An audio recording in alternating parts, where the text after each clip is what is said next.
Hi, everyone. I'm Eric Bolling. Welcome to Cashing In. Our Cashing In crew in a moment. But first, Detroit is beaten, burned out, and now bankrupt. But a beam of bright light is emerging from the right. This is an exclusive interview you'll only see right here on Cashing In. Senator Rand Paul joins us in the hot seat from the Motor City. Thank you very much, Senator. So the Economic Freedom Zone is your plan. Tell us what your plan consists of. Well, what this is, Eric, is a free market plan to rescue Detroit. But we don't rescue Detroit by taking money from Houston or Atlanta and bringing it to Detroit. We rescue Detroit by leaving more money in Detroit. So what we've devised is a plan where we'll dramatically lower taxes in Detroit, bring the corporate income tax down to 5%, the personal income tax down to 5%, make the capital gains tax 0, take the payroll tax, bring it down for the employee and the employer. And the amazing thing is, without bringing any new money to Detroit, just leaving money in Detroit, it's over $1 billion that would stimulate Detroit's economy by just leaving money in Detroit that started in Detroit. So the flat, basically a flat tax at the different levels, but flat nonetheless. Absolutely, flat and very low. We also look at regulations, and we try to get rid of some of the onerous regulations that is making it very expensive for city government and for businesses to locate in Detroit. We think if you combine all of this, that it would be the model for how you'd rescue cities across the country, but also any impoverished area. We have some impoverished areas in eastern Kentucky because of the president's war on coal. We've had a lot of high unemployment, and we think the same plan that would rescue Detroit would also rescue eastern Kentucky, parts of Louisville, and parts of a lot of our major cities. And maybe even the country while you're at it. Senator, we've had 5 years of spread the wealth. You didn't build that. Fair share economics. Where has Obamonomics failed Detroit? Well, here's the problem. The president says, let me tax Houston, send it to Washington, and then I'll pass it out to some other part of the country. But by doing so, he picks the winners and losers. He picks which businesses he thinks will succeed, and then he gives them money.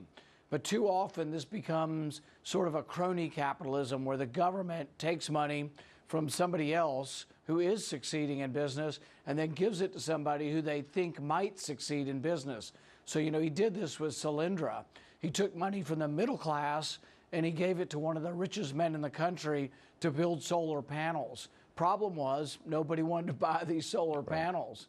And so what our plan does is we don't pick who the money goes to, the consumer does. So anybody that's been a consumer who or been a business that's been rewarded by the consumer, they're the ones that get the money. Right, sounds a lot like, I don't know, capitalism.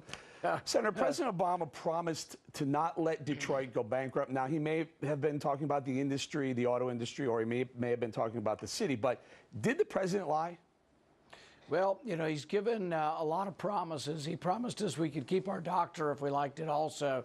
So there have been a lot of things the president hasn't come through with. I think this is one of them. And in some ways, I think this is the difference between Democrats and Republicans. Democrats are always promising you something, but not coming through with the promise. Republicans are promising a real solution.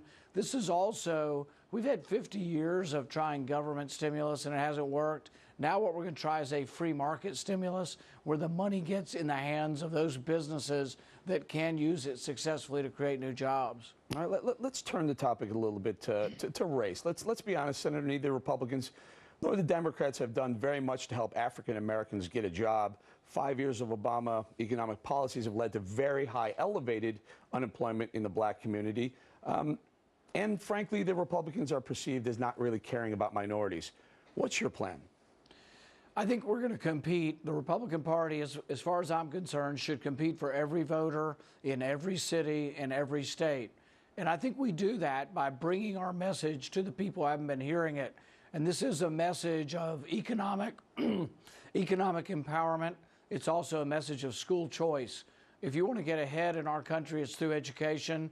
And so many people in our big cities, often minorities, are being shortchanged by a bad school system. We want to make it better through competition by giving every kid the choice. And actually, part of our economic freedom zones is that federal money that comes to Detroit isn't going to go to the school system directly. It's going to go to the kid and to their parents, and each parent will decide which school they want to take their money to. So it's a plan that goes not only the economics, it touches regulation and education as well. Absolutely. Sir, Obamacare, all over the news recently, obviously for obvious reasons. Now, we had heard this week, Fox News was reporting that Senator Harry Reid exempted some of his staff from having to sign up for Obamacare. First of all, have you signed up for Obamacare, and how was that experience for you? Eric, don't get me started. I'm still in a bad mood from doing that. I spent 2 hours on Wednesday doing it. I had all of my information in, all of my most personal information, so I hope they're not hacking into this from all over the country. But I put all my information in, and then I pushed the button to sign up for a plan, and it all went blank, and I lost all my information. The other thing I found out is that when you try to learn about the individual insurance policies, you click on the view the plan to find out more information. Most of the time you get 0 or a blank screen. Occasionally you'll get information. So it's still an onerous task to get on. It's also, I found, very expensive. Obamacare is 4 times what I used to pay. When I was an individual physician, I bought my own insurance.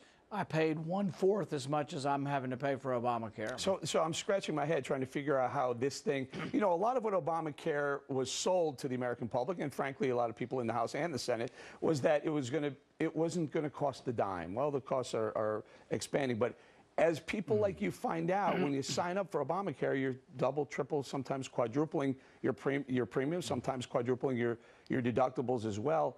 How in the world is this not going to be a multi-trillion-dollar handout?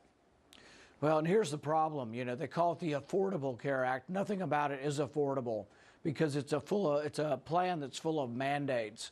So what they've done is they've told every American, you no longer have freedom of choice in choosing your insurance company or your doctor. What you have are mandates, and mandates are expensive. So what we're going to find is that everybody's going to pay more, and I think everybody's going to be quite unhappy about this when they discover it. All right, Senator, we're going to let you go, and maybe Obamacare covers that throat exam you're going to need. You're losing your voice right. there.